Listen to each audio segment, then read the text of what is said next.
Hello friends, welcome back to the my new video guys and my YouTube channel. Today friend we are going to talk about guys color inversion problem in Realme phone device, how to solve. Friends, you can see in your Realme phone guys everything is different. So then how can you solve this color inversion problem? Today I will show you in this video guys. You can see guys, when you own any YouTube and guys any when you on guys any photo, so once you can see that everything is different like cost. So now how can we solve this cost problem in Realme phone device? Today I will show you in this video guys.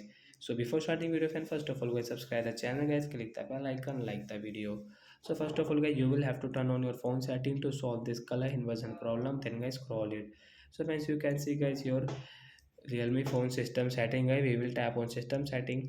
When guys scroll it, fans click on your accessibility setting, fans click on your vision setting, then guys click on this color inversion setting. Fans right side this icon guys, you can see in your Realme phone guys, you will have to click on this icon, then guys this problem will solve, color inversion problem will solve in Realme phone device. And fans you can see guys this notice about color inversion guys, you can read from here. So that's it guys, thanks for watching the video guys. I hope friends you have understood how to solve color inversion problem in Realme phone device. So that's it guys, thanks for watching the video. Bye bye friends.